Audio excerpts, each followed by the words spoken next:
Let's get started on the subject of risk aggregation. As exactly as Raghu said a short while ago, origination, aggregation, risk transfer are neat and clean concepts, but the moment you delve into them, they are smeared together, and you do end up having to walk up and down on them, and I will similarly mix up things. I find it very useful to think of a black box called the financial system. Okay, so imagine you did a merger of every single financial firm, and you had a single representative financial firm. So on one hand, you've got all these originators who are putting a bunch of risks into the financial system. Now what is happening inside that financial system? There's a lot of hot potato trades taking place between financial firms. Financial firms seem to love to take on a risk, transform it by epsilon, sell it to the next guy who transforms it by epsilon. So there's this enormous amount of gross turnover and gross positions that take place in trades between financial firms and financial firms. But for the present moment, I just don't care, because I think it's useful to think of the financial system as a black box. So that risk is going into the financial system. Now what do they do with it? What happens in there? That's the aggregation function. What can happen with it is very limited, and I think it's insightful and useful to think about. The first is risk can be destroyed by diversification. And diversification is the only free lunch in all economics. So it's just absolute free lunch to the extent you can humanly diversify. It's only better, and we should always be demanding that the financial system be able to put together more and more diverse, uncorrelated risks and quench that risk by diversification. So that is number one. Number two is the financial system would like to and would try to beam those risks out into the household sector. So you want risks to go sit on household balance sheets, and to the extent that you can do that, you've transferred the risk. The third is that you beam risks out to the rest of the world, which is again, from a single country perspective, it's an absolutely wonderful thing that if you can send something to some Japanese insurance company or to some hedge fund in Connecticut, it's a free lunch. So it's a great way to proceed, and it's a basic finance intuition about why financial globalization is a good thing. To the extent you can send those risks out, you're always better off. The global pricing of India-specific risk will always be lower than the India pricing of India-specific risk. The residual risk is a puzzle, and it needs to be understood. The residual risk is on the balance sheet of financial firms, which are ultimately owned by the household sector and some foreigners. Okay, so now that's the interesting and troublesome piece that we need to think about, and in many ways, the rest of this show is about that. But I think conceptually, this is a useful way to think about it. This is the entire functional approach on financial systems. This is the big idea which has helped all of us think more effectively. That think of the financial system as a black box which takes in all these risks, and then there is only a finite list of things that can happen. It can die by diversification, it can get sent out to the households directly, it can get sent abroad, and whatever can't be sent abroad or quenched by diversification, or whatever can't be sent to the households, is sitting inside the financial firm, which means it is on the balance sheet of the owners of those financial firms, who are both local and non-local. Again, to the extent that they're foreigners, all the better, because you've sort of beamed that risk out. Maybe because I'm in India, which is a bit of a closed economy, I think too much in terms of this boundary of India as organizing principle. That's not the way the literature talks about it, but I find it useful. Okay, so in this way of thinking, what would be a good world in terms of that risk aggregation function getting performed well? And actually, before I get to well, let me just play a thought experiment. So suppose not. Suppose the risk aggregation function has many deficiencies. We'll come to the kinds of deficiencies. What are the economic consequences? What goes wrong if you make mistakes in the way that risk aggregation function is organized? I could think of two kinds of things that would be bad in that world. One is an intuitive idea, which I'm not sure I can put in asset pricing theory to, which is that you would drive up the cost of capital. So suppose risk goes and sits on a wrong place. So there is some originator who's trying to send some risk into the financial system. The financial system will end up charging too much for that risk. It shouldn't happen in a perfect world, but it seems reasonable that if the financial firms are not doing a good job of doing the diversification and beaming the stuff abroad and so on. So if you end up with a lack of diversification, and if some decision maker in a financial firm starts saying that, hey, I want a risk premium for this, it's not the way asset pricing theory encourages us to think, but my intuition is that maybe some of those things do happen. You end up charging more for that kind of risk. Also, there is the same theme of global pricing of risk factors versus domestic pricing of risk factors. To the extent that capital controls or home bias interfere with risk transmission abroad, then you end up with local pricing of risk factors, and that ends up giving you higher cost of capital. So there's that one level of direct impact upon the economy, that the products and the prices shown to households and firms are driven up when the aggregation function is not done well.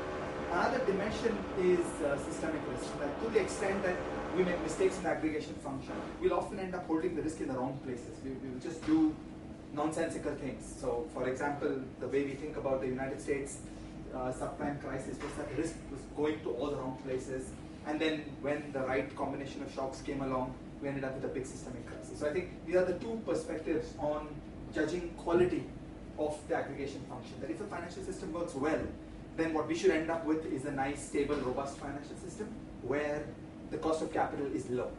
And if we make mistakes in how that aggregation function works, we end up with an elevated probability of a systemic crisis, and we probably end up with a higher cost of capital. But at least I think I don't understand that fully. It seems like a reasonable thing to say, but I'm not sure I understand it properly. Okay, now what are the features of a good world of risk aggregation? And that's what this slide is about, that we'd like to have a large number of these financial firms who are able to pick up these risks and do the hot potato thing with each other. We of course like to have markets with good pricing so that the information flows correctly, and that helps to produce a good risk allocation. Then you have to open the governance box inside each of these financial firms. So to the extent that there are misalignments of incentives within the financial firms, they will end up doing the wrong thing. So financial firms should have the incentive to think properly about measuring, monitoring, pricing, and managing that risk. And which is related to the external regulatory environment, that to the extent that the government is demanding good things out of those financial firms, that will drive the managers of those financial firms to think straight about what is my internal yield curve and what ALMs am I carrying, and am I really pricing the risks that I'm taking properly. Now, on a closely related theme, we get to the problem of failure. That this entire beautiful Rube Goldberg contraption can get derailed when you get to failure that is not being handled properly. So I think an integral part of this story is the resolution question. We need to think about how these things fail, and we need to be able to handle their failure properly. And just as I said a short while ago about the failure of originators, all of us need to start getting away from this deposit insurance metaphor. The problem is not closing down banks, the problem is closing down financial firms.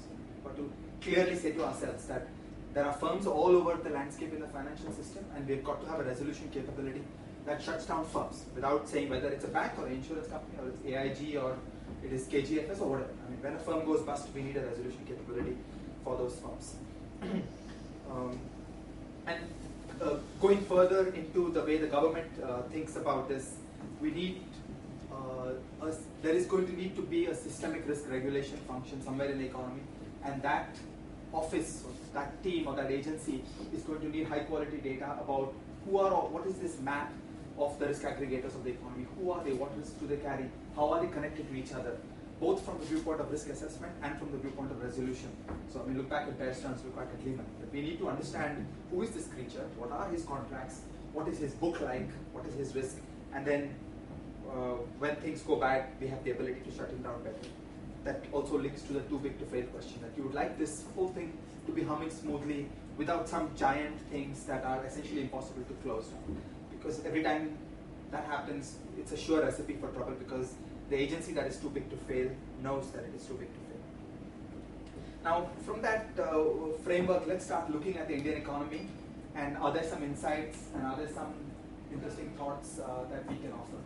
The first odd thing that we see in India is that Indian non-financial firms have a very high reliance on internal financing. So this is just a simple empirical fact that Indian financial firms use very little external finance, and they mostly do internal finance.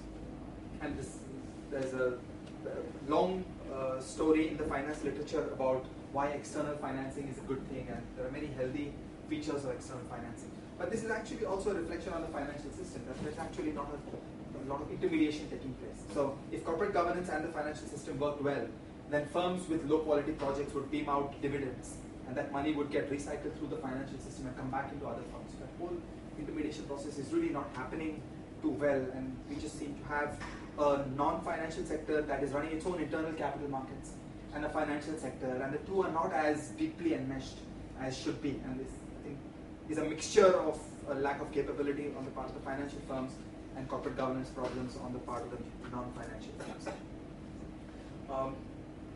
Then, if we look at the overall credit market of India, then we see this huge scale of resource preemption, where actually there is really just 30% of the overall commercial credit of the economy which is going back to the large firms. There are large chunks of this money which are just being driven by regulation. They're not being driven by rational thinking on the part of the financial firms.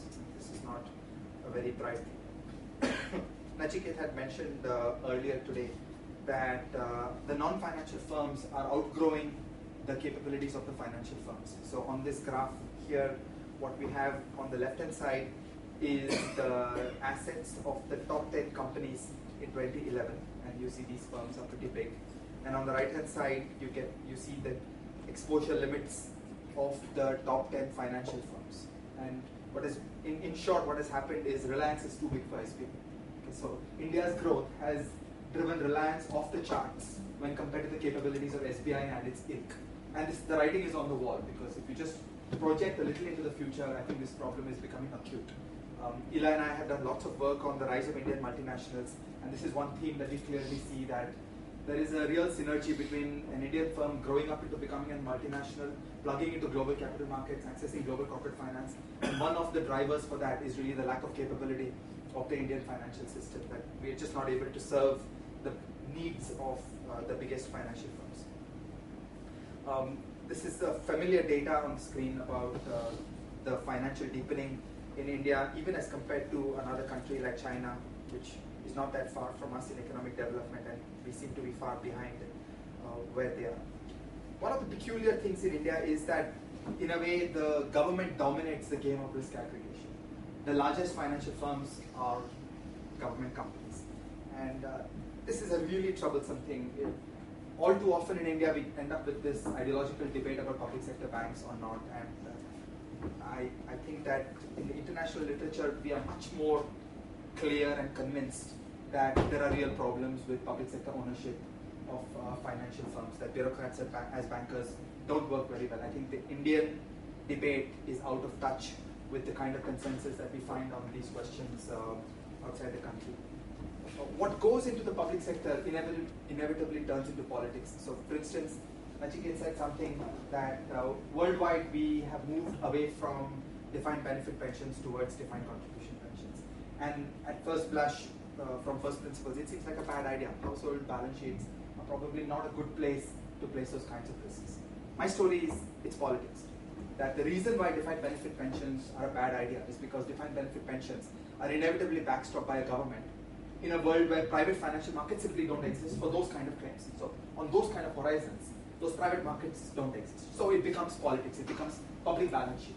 And then you get this extremely toxic interplay between a large bunch of voters who are pensioners and the ability of the public sector to then come up with incredible distortions in the pension system, rack up very irresponsible pension policies. So my working assumption is that all over the world we moved out of DB pensions towards VC pensions, because you can't burden politics with these kind of challenges. So it's better to say that it will be on a household balance sheet. So it's a problem, it has its own consequences, but it's just far safer for a country to not have pensions as part of the public sector balance sheet.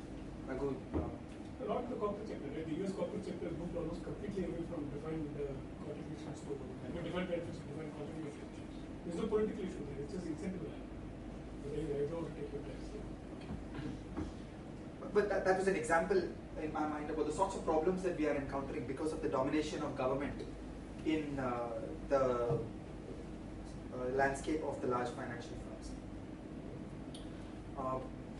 Looking at the debt market, we really don't have much of a debt market. So there's this entire story that should have arisen about firms and their claims and their issuance and all that. And the story hasn't even begun. We've just comprehensively failed to create a meaningful debt market.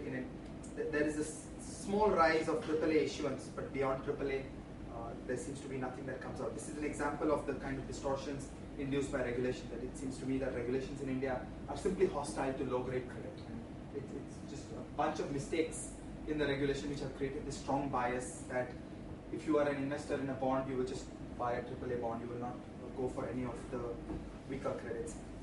By the time you get to junk bonds, then there's a different set of issues that we don't have the resolution capability.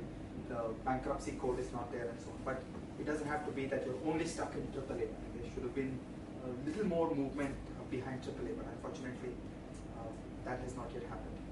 Then, in the whole story of risk and risk management and the contracts between the financial firms and the rest of the world, derivatives should matter greatly, but there are only a few areas where we seem to have got some contracts working. For the major part, the financial system does not have these tools to do the stuff that they have to do.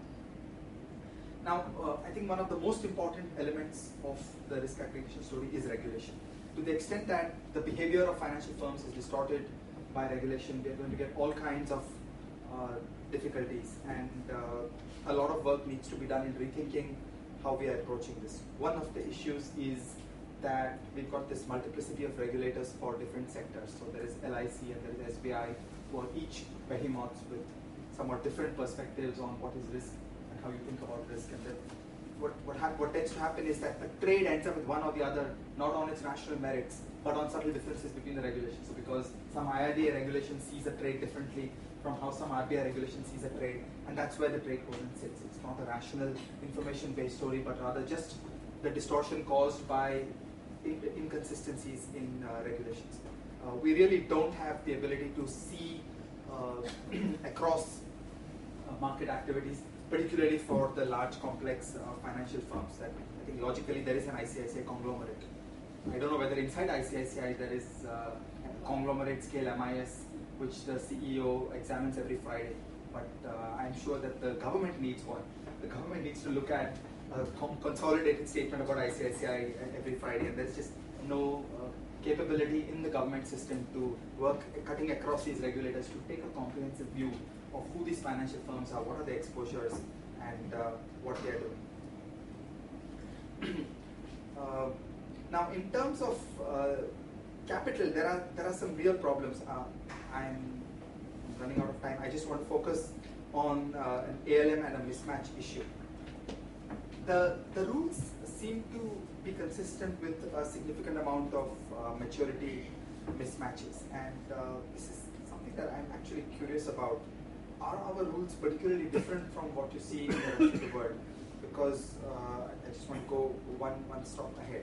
Okay. So, as was mentioned several times in the room today earlier, we've got this peculiar phenomenon that there are these infrastructure projects which want long-dated investments, and there is no long-dated corporate bond market. Now you're short of places in the economy.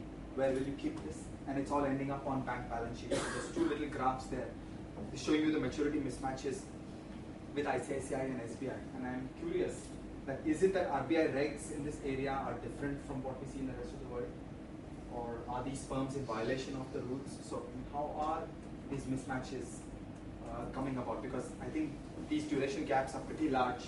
The duration of equity of these firms is fairly high, and I'm not fully understanding what is it about these rules which are allowing them for these large mismatches to arise. And again, this is about mispricing of risk. So if SBI is able to hold a 10-year bond and is able to hold a large mismatch at 10 years, now see what it does to the investment banking, because now a project comes along, say you're doing this Tirupur water contract, and the investment banker basically says, hey, I can get away with some 9.3% interest rate on this bond because I've got this guy who's willing to take the 10-year risk, and even though he's actually not very well equipped to bear that risk is going on to SBI shareholders, because ultimately it's turning into the duration of equity. But because there is a problem in the regulation, it turns into a problem in the pricing, it turns into a misbehavior by the investment banker, it turns into wrong corporate financial structure for the water utility.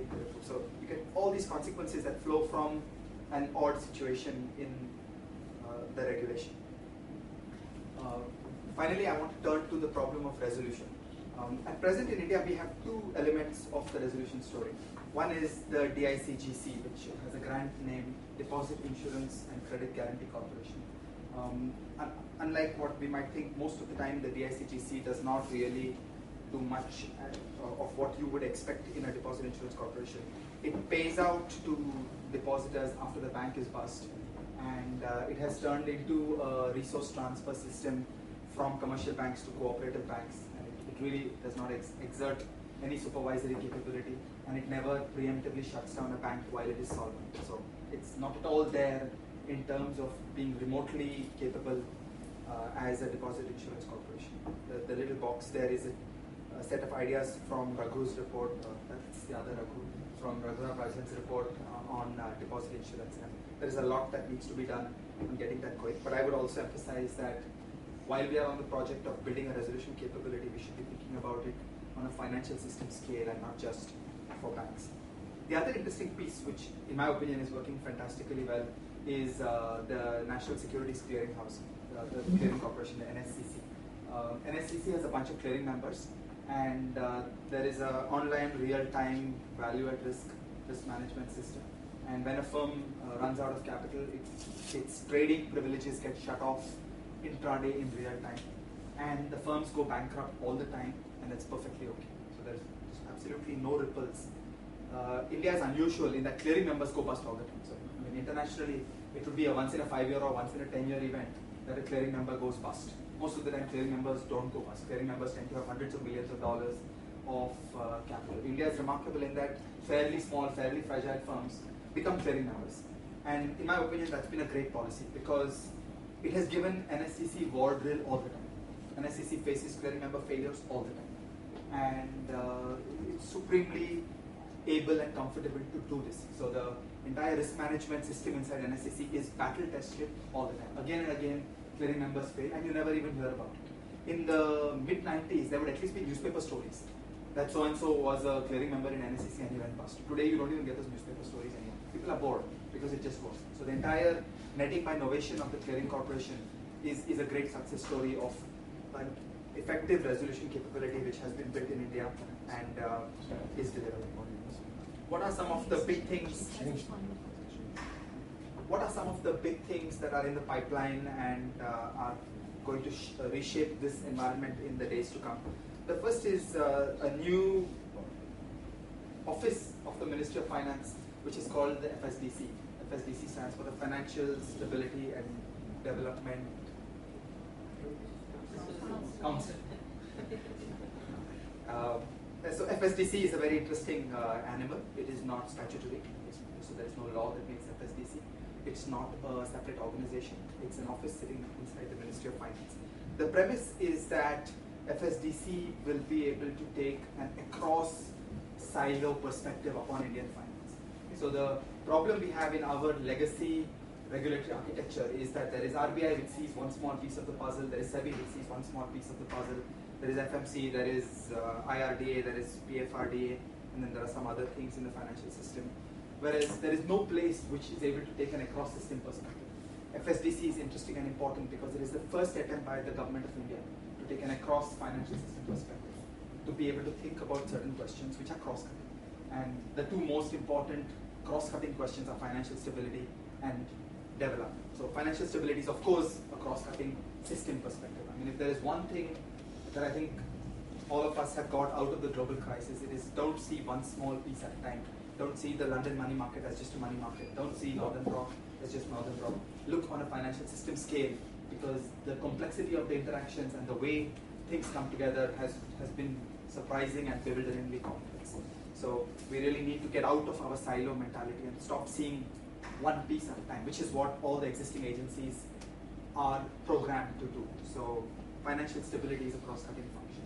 And on many, many issues of financial development, we have been trapped because of the cross-cutting dimensions. So take financial inclusion as an example. Take the discussion earlier today about advisors and consumer protection and the conversation between the financial system and households. Or take the bond market. I mean, these are things which have just been trapped because they become the football between many, many government agencies, and problems don't seem to get resolved. Whereas in FSDC, which is chaired by the finance minister, we have an opportunity for the first time of pulling these agencies together, being able to thrash out issues around the table and force decisions, as opposed to some of the earlier coordination structures where conversations took place but decisions didn't. So I think FSDC is an important development, and pale shadow of what it ought to be, but we would all hope that it will become a potent and capable and effective agency in the days to come. The second interesting piece is the movement on credit derivatives. In this room, I don't need to say to anybody that credit derivatives are extremely important. I find myself skeptical about the way things are presently structured, about whether this market is going to work, but it's progress, it's better than where we were 1 year ago. The third interesting piece is that we're making some progress on the trading and liquidity of securitization paper, and I think we would all hope that in the long run we should get towards a much more capital markets flavor in the world of securitization as opposed to its tight connection with banking, which is the way the securitization business works today. And the last interesting development is something which this entire meeting and this whole research project connects with so nicely is the Financial Sector Legislative Reforms Commission, which is an effort which has been created by the Government of India. It's a group led by Justice Sri Krishna with the mandate of writing new financial law. So this is very timely work, and a lot of these ideas could potentially influence what gets done in FSMRC. So I think I'm at the end of my early story on what we should be thinking about the world of financial firms and the risk aggregation function. And for discussion, Sucharita has chosen 4 themes that we should be thinking about. The first is, what is the role of government as a large risk aggregator? Can we think deeply about what government can do in this, what government should do in this, what are the consequences for the financial system of the domination of government in the space of financial firms. I would also add there are very important political economy dimensions. So we should be thinking about it not just as a benevolent government, but rather as a venal government placed in a bad governance setting.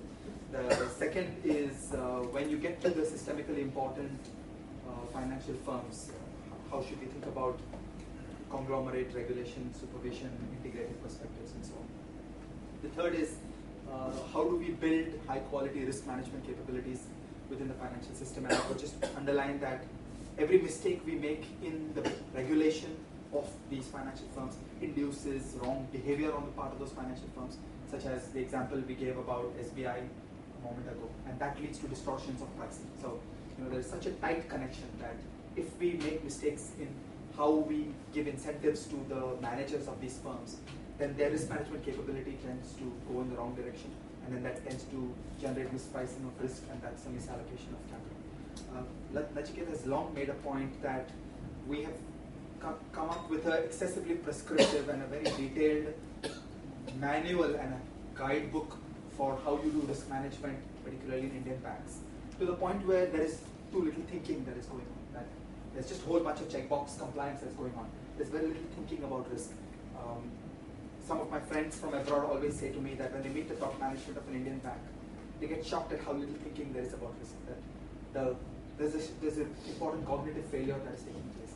Risk is incredibly hard. Risk is incredibly complicated, and the present regulatory and supervisory arrangements seem to crowd out thinking about risk. They seem to say to the firms that risk is about some fixed risk management system, some manual. You check all the boxes, you're done. You don't actually need to think about risk. That's a huge problem going forward. And finally is the resolution question. That how should we be building some genuine capability like the United States FDIC, and how should we do this on a financial system?